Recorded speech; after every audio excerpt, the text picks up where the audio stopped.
Hej, jeg hedder Mathilde. Jeg hedder Nana. Og vi er Garn og Glimmer. Hej alle sammen. Hej alle sammen, og velkommen til den her video. Velkommen. Jeg hedder Mathilde. Og jeg hedder Nana. Og i den her video vil vi lige vise, hvordan man undgår hul i ærmet, når man strikker en raglan sweater. Ja. Så se med. Jeg lige vil vise, hvordan man undgår at få det her hul, man godt kan få, når man strikker ærmer på en raglan sweater. Og man kan se er masken, og så er der en tråd her, som går igennem den her lykke. Den der og den der, som går igennem her. Mm-hmm. Den skal vi have samlet op, og vi kan egentlig godt fjerne den her markør. Det kan jeg lige gøre der. Bum. Godt. Den første her, den fanger vi bagfra. Sådan kan man se det. Mm. Og den anden, den fanger vi forfra. Så vi får sådan et V, der ligger her på bagsiden. Yes.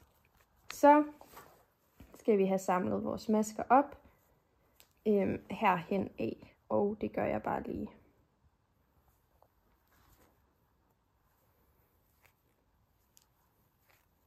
Og sagde du, det var 5 masker, jeg skulle samle op? Mm. Tror du ikke, det er 6? Jo. Godt. Nu har jeg samlet mine masker op her. Og jeg skulle have haft en omgangsmarkør her. Men bare sæt jeres markør ind der, hvor opskriften siger, I skal. Så er jeg tilbage herover, hvor jeg igen har masken heroppe. Og så har jeg den her tråd, der går igennem masken her. Den ligger løs, så når jeg trækker her, bliver den kort. Og der bliver den kort. Yes. Den skal jeg have samlet op igen på samme måde.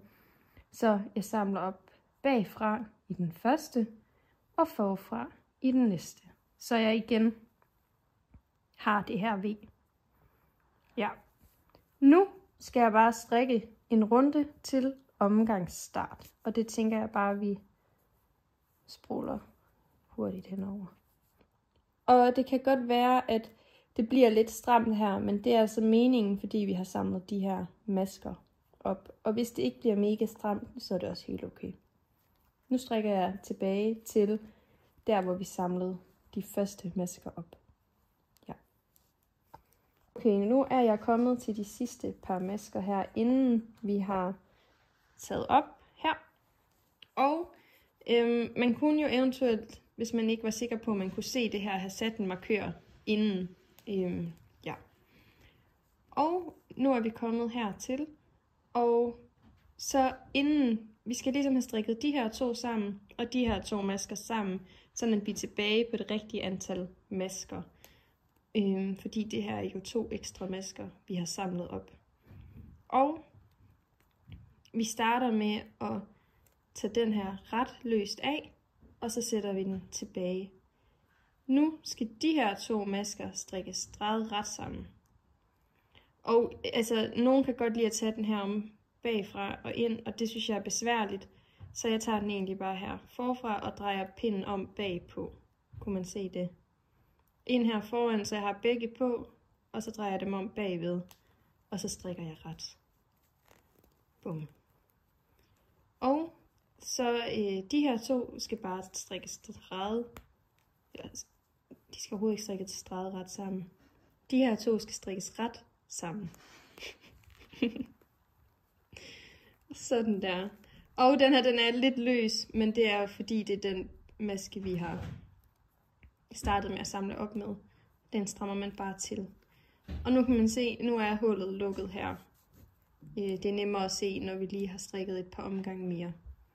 Yes. Nu strikker vi over de her opsamlede masker. Og jeg kan lige sætte din maskemarkør her. Bum. I midten af vores opsamlede masker. Vi strikker igen en maske hen foran. Vi kan se, at vi har vores V her. Man kunne igen have sat en markør her, for ligesom at markere, hvor man skulle lave den her lille finte. Yes. Igen der tager vi den første maske ret løst af og sætter den tilbage, og så strikker vi dem drejet ret sammen. Sådan her. Yes. Og de næste 2 masker her strikker vi ret sammen. Kan man se det? Bum. Og så er du egentlig bare klar til at strikke rundt. Ja.